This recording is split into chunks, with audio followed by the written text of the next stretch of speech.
Hello everyone, Mobius1 here, bringing you my reaction to the next episode of Star Wars The Mandalorian. This is Season 3, Episode 3, also known as Chapter 19, The Convert. Unfortunately this episode is a little late. I was on vacation last week, so I wasn't able to watch this or record anything. I did avoid spoilers though, so I'm going into this pretty much completely blind. I might have seen like one or two thumbnails on YouTube just scrolling through, as you know, you can't really help but do. And even those didn't really spoil anything. So the last episode ended off in kind of an unusual spot, only because I have no idea where they're going to go from here. Mando fell into the waters under the mines of Mandalore. Bo-Katan saw the mythosaur. And it looked like, I mean, from what we could see, obviously she was wearing her helmet, but there was kind of the slow zoom on her face as she kind of stood there or sat there and kind of stared forward, kind of coming to the realization that all of these quote-unquote children's stories may actually have some truth to them. What is that going to mean for her? I'm not sure. I think there's a part of me, and I think I said this in the last reaction, that still believes that Bo-Katan is a potential villain for this series, where she's probably, or she may, betray the Mando and try to fight him for the Darksaber again so that she could potentially redeem herself. I know I talked a lot about that, but there's also a part of me that thinks she may see how the Darksaber came to him and how he's got these beliefs that he's been, the way or whatever, and now that she's starting to see some truth behind it, maybe she'll help push him to become the leader of Mandalore, the new Mandalore, basically. I don't know. So for me, it's like 50-50. It could go either way. I'm not sure. And honestly, I'm not sure which I prefer. Both seem pretty cool. I would like to see them fight, but then maybe she realized that she's wrong and then become a supporter. I don't know. But yeah, I'm not sure if we're going to pick up exactly where we left off, if we're going to jump ahead. I'm excited. I heard somebody said something in Discord that the beginning and the ending of this episode are really amazing. So I can't wait to see it. For those of you who don't already know, I do have full reactions available on my Patreon. Links in the video description. Options as low as only $1 a month. Gets you 1 week early access to my weekly series. For now, that is only Lego Star Wars, but it will eventually also be Halo. And when Jedi Fallen Order, or I'm sorry, wow. See, I still say Jedi Fallen Order. When Jedi Survivor comes out, you can bet I'm going to be doing a series on that. So if that sounds interesting to you, check out the link in the description. Also, full unedited, full-length reactions to Mandalorian. For those of you who are watching on Patreon, first of all, thank you. Second of all, I've noticed this episode doesn't have the typical Disney Plus, like, blue splash screen at the start of the episode. I don't know why that is, but I am, as usual, starting at 0 seconds.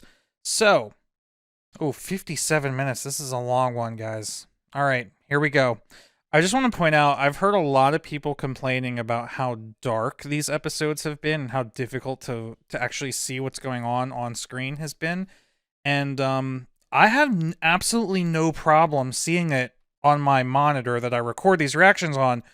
However, on vacation, I did end up watching the first 2 episodes with some friends of mine on their television, and it was nearly impossible to see. So I don't know what's going on. But I can see this just fine on my computer monitor. I am redeemed.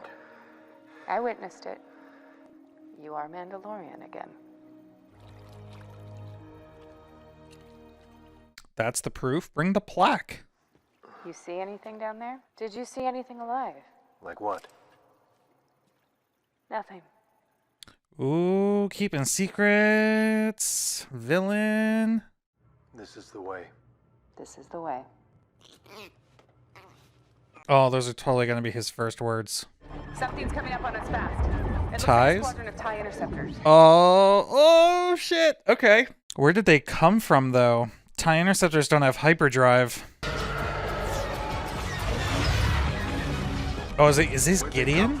I I've scoped off a lot of Imperial warlords. I like that he has the same questions I do. Okay, we saw a scene or a clip of this fight in one of the trailers. Dude. Oh, that's so badass.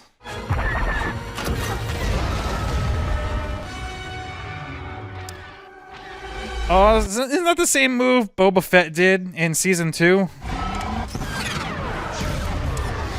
Oh, what a waste of a proton torpedo. Ooh. Man, this just makes me so upset that they're not doing the Rogue Squadron movie.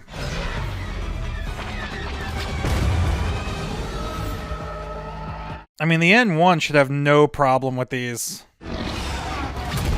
One down, one more to go. Oh, shit.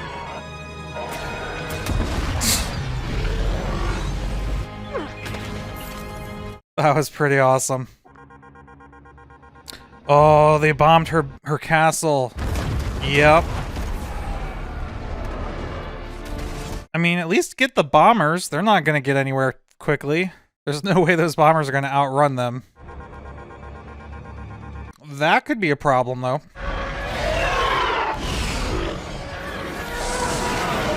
Are we going to see it? Ships for an Imperial warlord. I was going to say, are we going to see Moff Gideon's ship or a Star Destroyer? Oh, shit. Is it going to be Thrawn? What if that was Thrawn? That wouldn't be Thrawn. Could that have been Thrawn?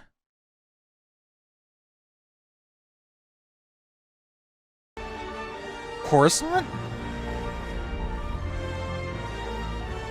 Here's a location I did not expect to see in this show. Oh shit, that's the theater from Revenge of the Sith. My research was twisted at the behest of a desperate individual intent on using cloning technology to secure more power for himself. I now hope to help the New Republic in whatever way I can. This is interesting. What my work explores, combining multiple strands to create replicas, the best genetic attributes of both donors. Oh shit, Gattaca, but Star Wars? You're new to the program. Welcome to Amnesty Housing. Doctor. Oh, there's a lot going on here. I didn't expect to see anyone from Moff Gideon's ship here. I heard he escaped en route to the War Tribunal. No, that was just the cover story. So he escaped. She's a plant. So, okay, wow, alright, I kind of want to pause it, but for those watching the full length, I won't. The symbol on their pins is an elongated auric, or A, the letter A, basically, in the Star Wars font, which makes sense. Long live the New Republic. Amnesty program, I'm guessing that's what the A stands for, which is their rehabilitation for old Imperials to try and work them into the New Republic. And they showed her in the previously on, which leads me to believe that she's still working for Gideon. What do you miss, L-52? Maybe those yellow travel biscuits from the ration guys. I don't think you can get those on the core worlds. No, you can't. This feels much more like an episode of Andor than it does Mando, which to me is not a bad thing. I liked Andor. It's a box of biscuits. Look down, Doc. It's an interesting looking crate. That's like the standard Star Wars crate on the lid. Yep, what'd I say? Even have the Empire insignia on them. That can't be good to have in that sort of housing complex. I'm happy to do whatever's asked of me. This is very much like Andor. It reminds me of Cyril. All these people working together to make something better. The ethics of cloning are complicated. But if it could help the New Republic, isn't that important enough? You hear the music? You have to trust your gut. The New Republic is trying their best, but they're struggling. It's the freaking, like, the Republic theme. That's pretty funny. Oh, the look on your face was priceless. Yeah, I still don't trust her. We're spending a lot more time with this character than I thought we would, but, I mean, again, I'm not complaining, I'm just observing. Have you experienced any feelings of anger towards the New Republic government or its representatives? No. If I were to pursue my own research recreationally, would that be allowed? Your previous research involved cloning and genetic engineering. That class of research is expressly prohibited by the Coruscant Accords, Section 13, Subparagraph 7. My apologies. Why, though? I'm sure there's a reason for it, and if anybody knows in the comments, I'm really not sure. Why was the New Republic against cloning? Is it just because clones left like a sour taste in the galaxy's mouth after the Clone Wars, or is there some other reason? My research. I've been thinking about it, and in the hands of the New Republic, it can actually be used for good. What do you need? We can get you a mobile lab station, but it would require going outside our designated perimeter. I can't do that. We'd both be sent back to the Reintegration Institute. I'll take that risk. It's too dangerous. Nah, he's gonna do it. Something's gonna happen, and he's gonna change his mind. The only question is what? This, equipment I'm archiving, it's all coded to be destroyed. Here we go. It's Imperial technology. Yes, but they can still be put to good use. Can I be honest with you? We are really behind here. He's not gonna want to destroy research. Why would you have that in your desk at work? It has the freaking Imperial logo on it. Our main objective is to help the Republic, right? Correct. Theirs is out. I'm curious to what the girl's doing, though. The mobile lab station? Let's go get it. Music got dark. You hear that eerie music that just kicked in there?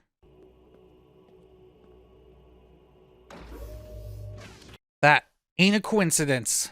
Some shit's about to go down. Oh, wait. Did Gideon send her in to extract him? She said they have to go outside their, whatever, perimeter that they're allowed to go in. Keep it together, Doc. You're better at this than I am. Thongs days, am I right? What days? Did we just hear a Star Wars Day of the Week for the first time? Where are we going? The disposal yards. We slip in, grab what you need, and we're back at Amnesty Housing before you know it. Something's not right. I mean, if she's taking him to Gideon, like maybe he's waiting out there and one of the ships they're gonna like steal. It could make sense if they brought him here for his war tribunal and he like slipped away into the shadows of Coruscant. He could be hiding out in like the Undercity. That could totally make sense. Tickets, please. Tickets, please. We're gonna jump! What? Trust me! Now! Please. The timing needed to pull that off. Oh, look at the Star Destroyers. I'm telling you, Gideon's like hiding on one of them and they're gonna like lift off. That would be so cool. Ships are all inoperable. No need to guard them. If they're inoperable, how does it still have power? Also, I guess if they're all inoperable, then Moff Gideon's not gonna steal one. I still feel like she's leading him somewhere, though. Sorry I never introduced myself. Elia Kane, communications officer. Dr. Penn Pershing, scientist. Is everything you need here? This is perfect. Yeah, but how much of this can you feasibly bring back with you? What was that?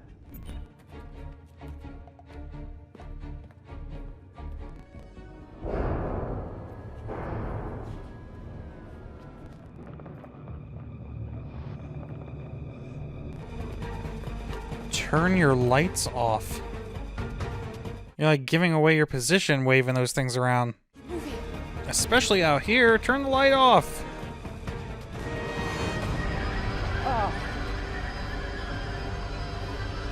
Oh, it's the Republic. Wait, what? Just wait. Wait. Wait. I did? I did not see that coming. I can explain. Amnesty Officer G68 has already submitted a report.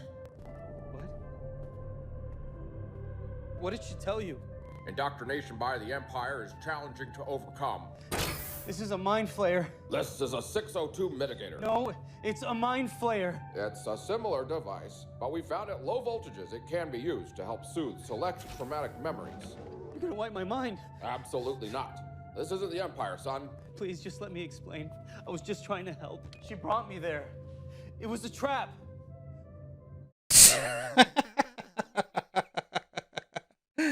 You set me up. Do you mind if I stay? He relapsed, but he's a friend. I still care about him. She's gonna crank that shit up and fry his brain. So did Gideon send her in to wipe his mind then? Oh yeah, that's the Imperial in there and her right there. Yep. So why do they... What does he know about the child? About Grogu? Do they not want that information getting out, or what?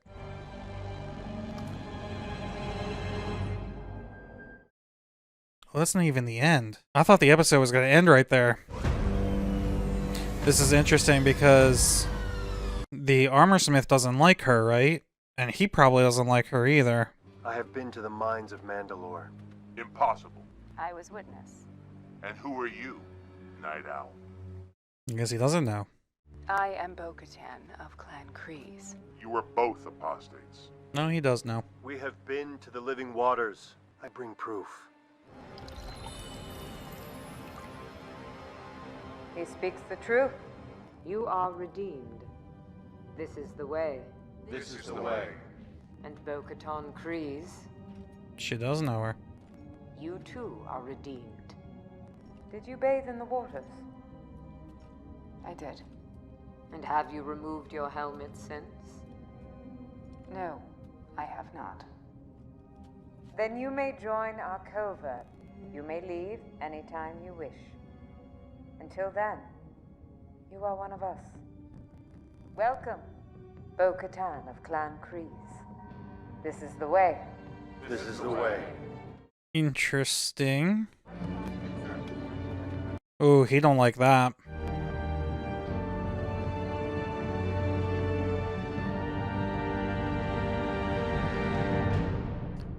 Chills. Huh, okay. Very interesting. Alright, so real quick, I just want to point out both this episode and the last episode end with Bo-Katan looking at a mythosaur, in this case, a statue of the skull of a mythosaur, and then a slow zoom on her helmet. Yeah, I did not see that ending that way. This whole episode, I didn't see any of this coming. If you'd have told me we were going to spend 45 out of the last 50 minutes with Dr. Pershing, I would not have believed you. This episode was very different from most of the Mandalorian episodes. This is much closer to, like I said earlier, an episode of Andor, which I appreciate. I like that. I bet you there are people out there who do not appreciate that. Are probably quite pissed because it is much slower. It's a much slower pace. It's much more of a character drama than it is like an action serial, or what, I don't know what you would call Mandalorian. Probably like an action series, right? Yeah, I mean, we had the TIE Interceptor fight at the beginning, and that was really the only action in the whole episode.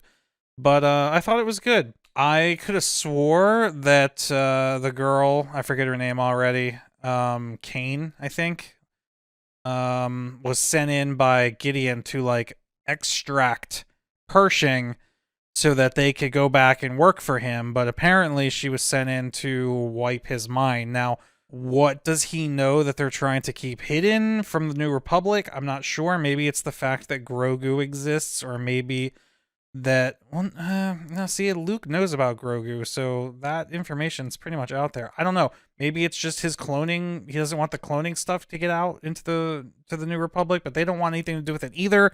So I really don't know. I'm sure we'll probably get answers to it eventually, but yeah, maybe because we can theorize, right? Maybe the cloning stuff, is this all like the setup? Because there was that lab where I'm trying to remember back. It's been so long since I watched the older seasons, but in season 2 there was that cloning lab that they went to on oh god. What, I forget the name of the planet now. Navarro. They went to that cloning lab on Navarro. Well, they didn't know it was a cloning lab, but they went there, and there was like those like Snoke dudes in the cloning vats, right? So did they want to wipe Pershing's mind because he knows about Snoke and therefore maybe knows about like the clone of Palpatine or something like that? Maybe, like, is that what's going on here? Anyway, I hope we get answers. I'm sure we will at some point, but right now I'm really not 100% on any of that. Let me know in the comments what you guys theorize. And then we have, just at the end, Bo-Katan joining the Children of the Watch. Now, we don't 100% know if the Children of the Watch are Death Watch. I've basically been calling them Death Watch since the beginning, but we don't have like 100% confirmation on that right now. They could be their own splinter faction of that, and that's why they're Children of the Watch or something. I don't know. But it's interesting, you know, since you can't see her face at the end there, at first I was like, oh, like she's not gonna want to be like a part of this group, but maybe she is. Maybe she's been, you know, on her own for so long that being part of a group again is actually something that she looks forward to or wants or is interested in. I don't know. It's going to be very interesting. I feel like I say this at the end of all these episodes, but I have no idea where we're going to go from here. A lot of the older episodes would end on like a cliffhanger where like something would happen that you knew, like, okay, this is obviously setting up what's going to come next.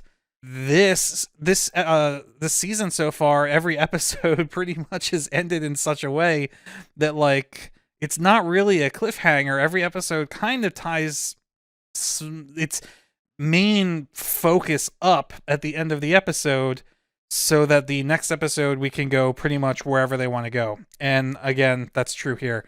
So I'm not sure what we can theorize is going to happen next. Maybe there will be some tension between Bo-Katan's beliefs and the Children of the Watch's beliefs. Maybe we're going to finally get to see what's going on with Moff Gideon. Those interceptors, they said there was a throwaway line in there about, you know, she pissed off a lot of warlords or something by stealing ships from them, but we never actually saw where those TIE interceptors launched from. And, you know, pretty much if anyone's a Star Wars fan, you know, TIE fighters and TIE interceptors don't have hyperdrive. They're short-range fighters, which means they have to launch either from a base or from a larger starship that can ferry them around in hyperspace. So, I mean, maybe a little Gazanti or two, you know, came in and dropped them off. I think it's much more likely that there's probably a Star Destroyer somewhere in the system that dropped them off and sent out some patrols. And we know Thrawn was brought up in season 2 in the episode with Ahsoka. And we know that Thrawn is going to play a big role in the Ahsoka series that's supposed to come out later this year. So I'm not sure where that series fits in the timeline, but it would be really interesting for them to bring Thrawn into this. So I don't know. I believe it's more likely that they're associated with Moff Gideon, but there's a tiny part of me that's like, come on, Thrawn, maybe just a little bit, just a little tease. You know, how cool would it be if the series season 3 finale ended with like us seeing the Chimera or something like that? Like, it'd be a little cool. But I don't think that's gonna happen. It's just, you know, the fanboy in me dreaming. Anyway, yeah, I feel like I didn't really say that much, but there's not a whole lot to say. I mean, yeah, I'm curious where we're going here, going from here. But yep, like I said, leave your comments down below. Let me know what you think, where we're gonna go next, what you'd like to see, what you think's gonna happen, anything like that. And yeah, I will do my best to have the next reaction posted shortly after it releases. And again, sorry about the delay for this one, but thank you all for watching. Hope you all enjoyed it. Mobius1 here, and I'll see you in the next one.